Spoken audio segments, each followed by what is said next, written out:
위기 얘기 나오면 보통 이런 생각부터 들죠. 주식 떨어지는 거 아니야? 집값 무너지는 거 아니야? 뉴스에서도 늘 그 얘기부터 하니까요.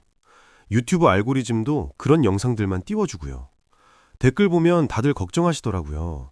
지금 집 팔아야 하나요? 주식 손절해야 할까요? 그런데 실제로는요, 위기가 시작될 때 가장 먼저 체감되는 건 주식도 집도 아닙니다.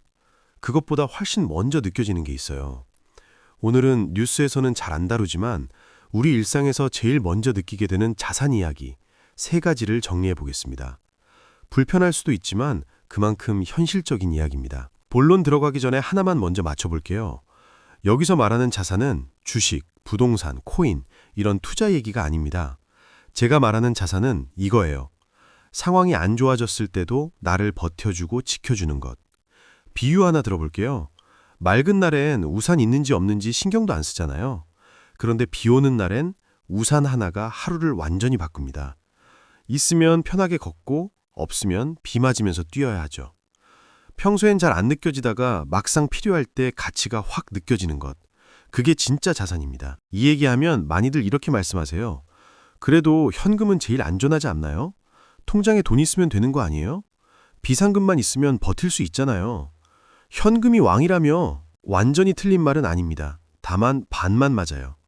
위기 때 사라지는 건 현금이라는 숫자가 아니라 현금이 가진 힘입니다. 게임으로 비유해 볼게요. 게임에서 내가 1000골드를 갖고 있어요. 어제까지만 해도 물약 1개에 10골드였습니다. 그럼 물약 100개 살 수 있죠? 그런데 어느 날부터 물약 가격이 갑자기 20골드가 됩니다. 골드는 그대로죠. 숫자도 그대로예요. 그런데 할 수 있는 게 줄어듭니다. 이제 물약은 50개밖에 못 사요. 게임 속 내 캐릭터는 갑자기 약해진 느낌이 들죠. 현실도 정확히 비슷합니다. 월급은 그대로인데 장 보는 게 부담스럽고 계산대 앞에서 카트에 담은 걸 하나씩 빼게 되고 외식 한 번 더 고민하게 되고 이건 다음 달에 사자가 늘어납니다. 구체적으로 볼까요? 작년 이맘때쯤 삼겹살 한 근에 10,000원이었어요. 올해는 15,000원입니다. 50% 올랐죠? 계란 한 판, 작년엔 5,000원, 올해는 8,000원. 라면 한 봉지, 1,000원 하던 게 1,500원. 커피 한 잔 값이 올라도 체감이 되기 시작하죠. 예전엔 뭐 커피 한 잔인데 5,000원 정도야 했던 게 이젠 오늘은 집에서 타 먹을까? 편의점 커피로 할까? 이렇게 바뀝니다. 더 무서운 건 이게 점점 쌓인다는 겁니다. 커피 한 잔, 점심값, 배달비, 주유비, 통신비 하나하나는 작아 보이는데 모이면 한 달 생활비가 확 올라가 있어요. 제 지인 얘기 하나 해볼게요. 작년까지만 해도 한 달에 200만 원이면 충분히 살았대요. 집 대출 빼고 생활비로 쓰는 돈이 딱 200만 원 정도. 그런데 올해 같은 패턴으로 생활하는데 250만 원이 나간답니다. 특별히 더 쓴 것도 없는데 50만 원이 늘었어요. 통장 잔고는 숫자로는 그대로인데 실제로 쓸 수 있는 건 점점 줄어드는 느낌. 저축하려고 모아둔 돈이 생활비로 빠져나가고 비상금이라고 만들어둔 돈도 하나씩 깨지기 시작합니다. 이게 바로 돈의 구매력이 줄어든다는 겁니다. 그래서 이렇게 정리할 수 있어요. 현금이 위험하다는 말이 아니라 위기 때는 현금이 생각보다 빨리 힘을 잃는 경우가 많다는 겁니다. 2008년 금융위기 때도 2020년 팬데믹 때도 같은 패턴이었습니다. 2020년 초만 해도 배달비가 이렇게 비싸지 않았어요. 집 근처 치킨집에서 치킨 시키면 18,000원에 배달비 무료였습니다. 지금은 치킨이 24,000원, 배달비가 4,000원, 3만 원 가까이 나가죠. 그래서 위기 때 진짜 중요한 건 돈이 얼마나 있느냐가 아니라 그 돈으로 무엇을 얼마나 할 수 있느냐, 이게 핵심입니다. 여기까지 들으면 이렇게 생각하실 수도 있어요. 그래도 난 아직 괜찮은 편 아닌가? 그런데 사실 이 다음 얘기부터가 더 많은 분들이 실제로 흔들리는 지점입니다. 자, 첫 번째 자산, 현금의 가치 얘기를 했고요. 이제 두 번째입니다. 그럼 이런 생각도 듭니다.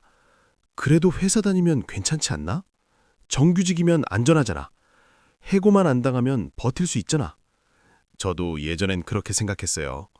그런데 위기는 그렇게 극단적으로 오지 않습니다. 회사 문이 하루아침에 닫히는 경우는 드물어요. 대신 다른 것들이 먼저 줄어듭니다. 천천히, 조용히, 그리고 확실하게. 성과급이 없어지고 초과 근무가 사라지고 인센티브 얘기가 안 나오고 승진 얘기가 슬쩍 밀립니다. 회의 때 올해는 조금 어렵습니다. 이런 말이 자주 나오고 복지 포인트가 줄고 회식비 예산이 깎이죠. 이걸 비유하면 이렇습니다. 수도꼭지가 갑자기 잠기진 않아요. 대신 물줄기가 점점 약해집니다. 월급은 들어오는데 마음은 점점 불안해지고 저축은 줄어들죠. 더 현실적으로 말하면 이런 상황이 옵니다. 작년엔 보너스 포함해서 연봉 5천만 원이었어요. 기본급이 4천만 원, 보너스가 1천만 원. 올해도 기본급은 똑같습니다. 그런데 보너스가 반으로 줄었어요. 올해는 500만 원만 나왔습니다. 그럼 실제로는 연봉이 500만 원 줄은 거죠. 근데 사람들한테 말할 땐 연봉은 똑같아. 이렇게 되는 겁니다. 영업직 하시는 분들 많이 아실 거예요. 기본급은 300만 원인데 인센티브 포함하면 월 500만 원 받았던 분. 위기가 오면 매출이 줄어들고 인센티브가 반토막 나고 실제 받는 건 350만 원 정도가 됩니다. 프리랜서는 더 직접적입니다. 작년엔 프로젝트가 한 달에 2개씩 들어왔는데 올해는 한 달에 하나도 겨우 들어옵니다. 그래서 위기 때 흔들리는 건 직장 자체가 아니라 소득을 예측할 수 있다는 감각입니다. 다음 달, 다음 분기, 내년을 계산하기 어려워지는 상태. 작년에는 성과급 받으면 여행 가야지, 보너스 나오면 차 바꿔야지 이런 계획을 세울 수 있었어요. 그런데 위기 때는 일단 지켜보자, 조금 더 버티자 이렇게 되는 겁니다. 그리고 이게 더 무서운 게 실제로 돈이 줄어들지 않아도 불안감 때문에 소비를 줄이게 된다는 겁니다. 혹시 모르니까 하면서 쓰지 않게 됩니다. 외식을 줄이고 여행을 미루고 취미생활도 접게 됩니다. 이게 사회 전체로 퍼지면 악순환이 시작됩니다. 다들 소비를 안 하니까 가게 장사가 안 되고 회사 매출이 줄고 그러면 또 성과급이 줄고 반복되죠.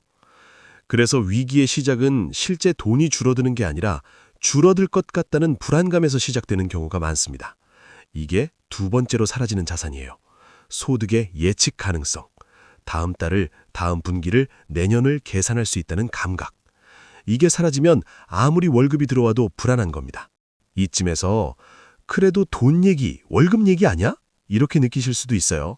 근데 지금부터 나오는 얘기가 사실 오늘 영상의 핵심입니다. 자, 이제 마지막입니다. 제일 중요한 얘기예요. 사실 가장 먼저 사라지는 자산은 돈도 월급도 아닙니다. 선택할 수 있다는 감각이에요. 평소엔 당연했던 선택들 있죠? 이직해볼까? 이사 갈까? 지금 이건 사도 될까? 투자해도 괜찮을까? 이런 선택지들이 평소엔 자연스럽게 떠오릅니다. 고민은 하지만 선택할 수 있다는 건 확실했죠. 그런데 위기 국면에 들어가면 이 말들이 이렇게 바뀝니다. 지금은 좀 참으세요. 조금만 더 지켜보시죠. 다들 그렇게 합니다. 주변에서도 가족들도 친구들도 이런 말을 하기 시작해요. 선택지가 하나씩 사라집니다. 버스 비유로 말해볼게요. 버스 정류장에 서 있는데 버스가 아예 안 오는 건 아닙니다. 다만 내가 타고 싶은 버스가 안 오는 상태예요. 강남 가는 버스를 기다리는데 계속 신촌 가는 버스만 옵니다. 선택지는 있는데 고르기가 부담스럽고 결정 안 하는 게 가장 안전해 보이기 시작합니다. 더 구체적으로 보면 이런 상황이에요. 이직 생각하고 있었는데 요즘 어디도 안 뽑는데 이런 말이 들립니다. 실제로는 채용 공고가 있지만 경쟁률이 평소의 2~3배예요. 지원해도 될까? 지금 회사 그만둬도 될까? 이런 생각이 들면서 결국 아무것도 안 하게 됩니다. 집 구할 때도 마찬가지예요. 지금 계약하면 손해 아닐까? 고민만 하다가 정작 결정은 못 내립니다. 그러다 전세 만기 민박하면 결국 급하게 아무 곳이나 구하게 되죠. 선택한 게 아니라 선택당한 겁니다. 차 바꾸려고 했던 것도 미루고 여행 가려던 것도 취소하고 경기가 좀 나아지면 상황이 좀 좋아지면 이 말만 반복하게 됩니다. 이게 바로 선택권을 잃어버린 상태입니다. 평소엔 내가 고르는 거지 했던 게 위기 때는 고를 수 있는 게 이것밖에 없네 이렇게 바뀌는 겁니다. 더 무서운 건 이게 길어지면 선택하는 능력 자체가 무뎌진다는 겁니다. 계속 미루고 계속 지켜보다 보면 결정하는 근육이 약해져요. 나중에 상황이 좋아져도 그냥 이대로 살까 하게 됩니다. 기회가 와도 못 잡는 거죠. 그래서 이 영상의 핵심은 이겁니다. 가장 먼저 사라지는 자산은 돈이 아니라 선택권입니다. 돈은 통장에 있어도 선택할 수 없으면 그 돈은 쓸 수가 없어요. 월급이 들어와도 마음 놓고 결정할 수 없으면 그건 안정적인 소득이 아닙니다. 선택권이 있어야 비로소 다른 자산들도 가치를 발휘합니다. 오늘 이야기 정리해 볼게요. 위기 때 가장 먼저 사라지는 자산 3가지. 첫째, 현금의 가치. 둘째, 안정적인 소득의 예측 가능성. 셋째, 선택할 수 있다는 감각. 이 3가지가 주식이나 집값보다 훨씬 먼저 흔들립니다.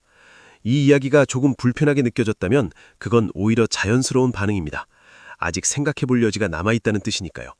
이미 끝난 이야기가 아니라 지금부터 판단 기준을 세울 수 있는 이야기입니다. 그럼 뭘 하면 되냐고요? 거창한 건 아닙니다.